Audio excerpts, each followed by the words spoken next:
But ಅದು ಯಾಕೆ ಆ ಥರ ಬಂತು? ಆಮೇಲೆ ಅಲ್ಲಿ ಸತ್ತಿರೋರಲ್ಲಿ ಒಬ್ಬ ಮುಸ್ಲಿಮು ಸತ್ತಿದ್ದಾನೆ. ಇದು ಪಾಕಿಸ್ತಾನ ಟೆರರಿಸ್ಟಿಗೆ ಸಪೋರ್ಟ್ ಮಾಡ್ತಾರೆ ಅಂದರೆ ಯುದ್ಧ ಮಾಡಬೇಕಾದ ಪರಿಸ್ಥಿತಿ ಬಂದರೂ ಬರ್ಬೋದು, ಇಲ್ಲ ಅಂದರೆ ಮಾತುಕತೆ ಮುಖಾಂತರ ಬಗೆಹರಿಸ್ಕೊಬೇಕು. ಸರ್ಜಿಕಲ್ ಸ್ಟ್ರೈಕಿಂದ ಏನು ಯೂಸ್ ಇದೆ? ನಿಮಗೆ ಪುಲ್ವಾಮಾ ಆದಮೇಲೆ ಸರ್ಜಿಕಲ್ ಸ್ಟ್ರೈಕ್ ಮಾಡಿದ್ರಲ್ಲ, ಮತ್ತೆ ಈಗ ನಡೀಲಿಲ್ವಾ ಅದು? ಅದನ್ನು ಈಗ ಮಾತುಕತೆ ಮೂಲಕ ಯಾವತ್ತೂ ಆಗಲ್ಲ, ಎಸ್ಪೆಷಲಿ ಪಾಕಿಸ್ತಾನದ ಜೊತೆ. ಆದರೆ ಹಿಂದೂಗಳ ಮೇಲೆ ಯಾಕೆ ಅಂದರೆ ಬೇರೆ ದಾರಿ ಇಲ್ಲ ಅವ್ರಿಗೆ. ಅದೇ ರಕ್ತ ಅಂದರೆ ರಕ್ತಕ್ಕೆ ರಕ್ತ ಅಂತ ಹೋಗಬಾರ್ದು. ಆದರೆ ನಮ್ಗೆ ಆಲ್ಟರ್ನೇಟಿವ್ ಇಲ್ಲ. ಅವರು ಅದರಿಂದ ಒಂಥರ ರಕ್ತ ಪಿಪಾಸುಗಳವರು ನೋಡಿ, ಅಮಾಯಕರನ್ನು ಕೊಂದರು. ಅವ್ರಿಗೇನು ಎಂಥದ್ದು ಅಂತ ಗೊತ್ತಿಲ್ಲ. ಅದು ಮಾನವೀಯತೆಯ ದೃಷ್ಟಿಯಿಂದ ಕುಡಿಯೋಕ್ಕೆ ನೀರು ಬೇಕು, ಬೆಳೆಯೋಕ್ಕೆ ನೀರು ಬೇಕು, ಅದು ಪ್ರತಿಯೊಂದು ಅದು ಪರ್ಯಾಯ ಅಲ್ಲ. ನೀರು ನಿಲ್ಲಿಸೋದು ಒಂಥರ ತಪ್ಪು ಅನಿಸ್ತದೆ. ಅದು ಏನಾಗಿದೆ, ಈ ಪಾಕಿಸ್ತಾನಿಗಳು ಮತ್ತೆ ಪಾಕಿಸ್ತಾನ ಅಂತ ಕರಿಬೇಕಾದ್ರೆ ಪಾಕಿಸ್ತಾನ ತೆಗೆದುಬಿಟ್ಟು ಪಾಕಿಸ್ತಾನ ಕರೆಕ್ಟ್ ವರ್ಡ್ ಅದು.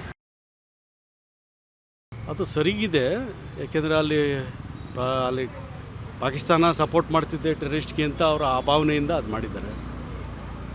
ಮತ್ತು ಈ ಟೆರರಿಸ್ಟ್ ಘಟನೆನ ಅವಾಯ್ಡ್ ಮಾಡ್ಬೋದಾಯ್ತು. ಸ್ವಲ್ಪ ಸೆಕ್ಯೂರಿಟಿ ಮೆಜರ್ಸ್ ತೊಗೊಂಡಿದ್ರೆ ಮೊದಲೇ. ಯಾಕೆ ಮಾಡ್ತಿಲ್ಲ ಸರ್? ಅದು ಗೊತ್ತಿಲ್ಲ. ಅದೇನು ಅಂದರೆ ಅಲ್ಲಿ ಇಷ್ಟು 2,000 ಜನ ಪ್ರವಾಸಿಗರಿದ್ದಾಗ ಅಲ್ಲೊಂದು ಮಿಲಿಟ್ರಿ ಟ್ರೂಪ್ ಹಾಕಿದರೆ ಇದು ಘಟನೆ ನಡೀತಿರಲಿಲ್ಲ ಅನಿಸುತ್ತೆ. ಸೊ ಇದೊಂದು ಸೆಕ್ಯೂರಿಟಿ ಲ್ಯಾಪ್ಸು ಕೂಡ ಆಗುತ್ತೆ.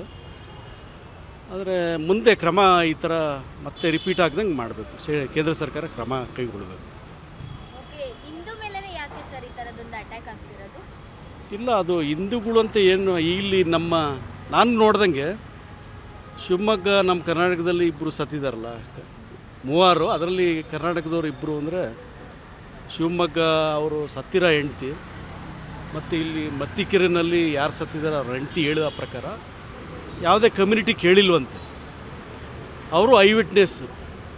ಬಟ್ ಮೀಡಿಯಾದಲ್ಲಿ ಈ ಥರ ಬರ್ತಾಯಿತ್ತಷ್ಟೇ. ಯಾವುದು ಗೋಧಿ ಅಲ್ಲಲ್ಲ, ಇವರು ಐ ವಿಟ್ನೆಸ್ ಹೇಳಿದ್ದಾರೆ, ನಾನು ಅದನ್ನು ನೋಡಿದೆ.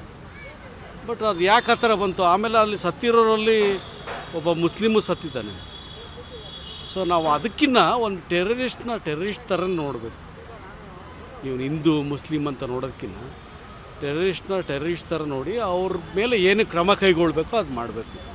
ಮತ್ತೆ ಅದು ರಿಪೀಟ್ ಆಗ್ದಂಗೆ ನೋಡ್ಕೊಬೇಕು. ಭಾರತ ಪಾಕಿಸ್ತಾನ ನಡುವೆ ಮತ್ತೆ ಯುದ್ಧ ನಡೆಯುತ್ತಾ ಸರ್? ಇದು ಪಾಕಿಸ್ತಾನ ಟೆರರಿಸ್ಟಿಗೆ ಸಪೋರ್ಟ್ ಮಾಡ್ತಾರೆ ಅಂದರೆ ಯುದ್ಧ ಮಾಡಬೇಕಾದ ಪರಿಸ್ಥಿತಿ ಬಂದರೂ ಬರ್ಬೋದು, ಇಲ್ಲ ಅಂದರೆ ಮಾತುಕತೆ ಮುಖಾಂತರ ಬಗೆಹರಿಸ್ಕೊಬೇಕು. ಪಾಕಿಸ್ತಾನಕ್ಕೆ ತಿರುಗೇಟ್ ಕೊಡುತ್ತಾ ನಮ್ಮ ಭಾರತ? ಯುದ್ಧ ಆದಾಗ ಕೊಡ್ಬೋದು, ಯಾಕೆಂದರೆ ನಮ್ಮ ಭಾರತ ಬಲಿಷ್ಠವಾಗಿದೆ ಇದರಲ್ಲಿ, ಯಾವುದರಲ್ಲಿ ಮಿಲಿಟ್ರಿನಲ್ಲಿ. ಸರ್ಜಿಕಲ್ ಸ್ಟ್ರೈಕ್ ಮಾಡೋದ್ರಿಂದ ಮತ್ತೊಂದು ದಾಳಿ ನಡೆಯುತ್ತಾ ಸರ್? ಸರ್ಜಿಕಲ್ ಸ್ಟ್ರೈಕಿಂದ ಏನು ಯೂಸ್ ಇದೆ? ನಿಮಗೆ ಪುಲ್ವಾಮಾ ಆದಮೇಲೆ ಸರ್ಜಿಕಲ್ ಸ್ಟ್ರೈಕ್ ಮಾಡಿದ್ರಲ್ಲ, ಮತ್ತೆ ಈಗ ನಡೀಲಿಲ್ವಾ ಅದು? ಮಾಡಿದ್ರೆ ಕರೆಕ್ಟಾಗಿ ಯುದ್ಧ ಮಾಡಿ ಅವ್ರನ್ನ ಇದು ಮಾಡಬೇಕು, ಕಂಟ್ರೋಲ್ ತೊಗೊಬೇಕು. ಇಲ್ಲ ಅಂದರೆ ಮಾತುಕತೆ ಮುಖಾಂತರ ಇದು ಮಾಡಬೇಕು ಅಷ್ಟೇ. ಸರ್ಕಾರ ಯಾಕೆ ಸರ್ ಇದ್ರ ಬಗ್ಗೆ ಕಠಿಣ ಕ್ರಮ ಕೈಗೊಳ್ತಿಲ್ಲ? ಸರ್ಕಾರ ಕೈಗೊಳ್ಬೇಕು, ಈಗ ಅವ್ರದ್ದು ಕೆಲಸ ಅದು, ಕೇಂದ್ರ ಸರ್ಕಾರದ ಕೆಲಸ. ಕಠಿಣ ಕ್ರಮ ಕೈಗೊಳ್ಬೋದು. ಈಗಾಗಲೇ ಅವರು ಇವತ್ತು ಕ್ಯಾಬಿನೆಟಲ್ಲಿ ಡಿಸೈಡ್ ಮಾಡ್ತೀನಿ ಅಂತ ಹೇಳಿದ್ದಾರೆ. ಏನು ಡಿಸೈಡ್ ಮಾಡ್ತಾರೋ ಹೇಳೋಕ್ಕಾಗಲ್ಲ. ಸರ್ಕಾರ ತಗೊಂಡಿರೋ ನಿರ್ಧಾರದಿಂದ ಮುಂದೆ ಈ ಥರದೊಂದು ಘಟನೆ ನಡೆಯುತ್ತಾ ಸರ್? ಅದು ಸರ್ಕಾರ ಯಾವ ರೀತಿ ಅವ್ರನ್ನ ಯುದ್ಧ ಮಾಡಿ ಅವ್ರನ್ನ ವಶಪಡಿಸ್ಕೊಂಡು ಮತ್ತು ಅವರು ಈ ಟೆರರಿಸ್ಟ್ಗೆ ಸಪೋರ್ಟ್ ಕೊಡ್ದಂಗೆ ನೋಡ್ಕೊಬೇಕು. ಇಲ್ಲ ಅಂದರೆ ಮಾತುಕತೆ ಮುಖಾಂತರ ಪರಿಹಾರ ಕಂಡುಹಿಡ್ಕೊಬೇಕು.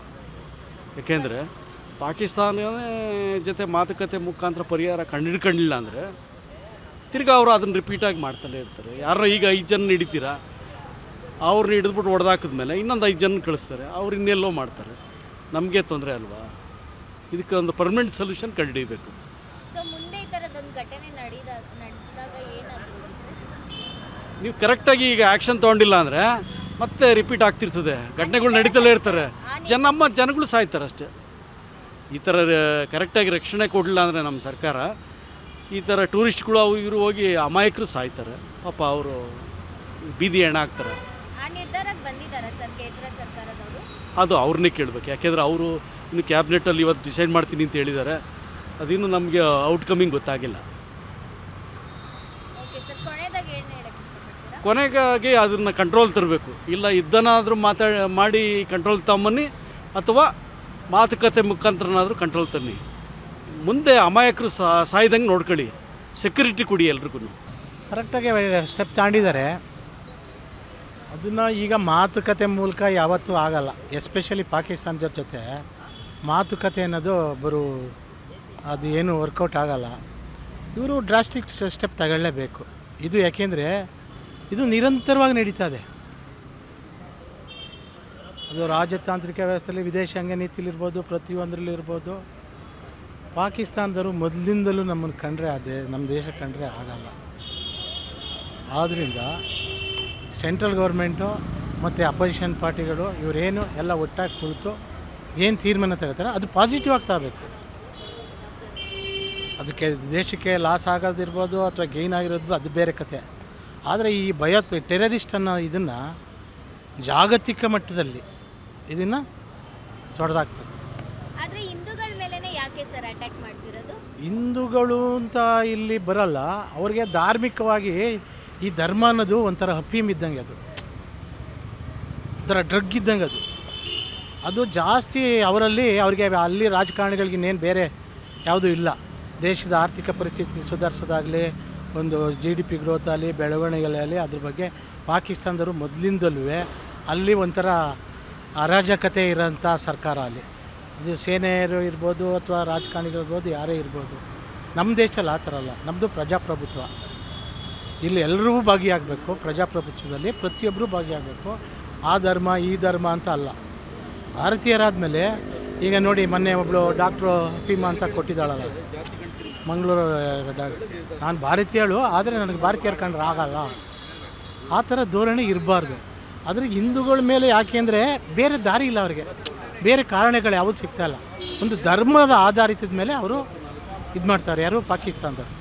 ಆಮೇಲೆ ಅವ್ರೇನು ಮಾಡ್ತಾರೆ, ನಮ್ಮ ದೇಶದಲ್ಲೂ ಸಹ ಮುಸಲ್ಮಾನರು ಇದ್ದಾರೆ.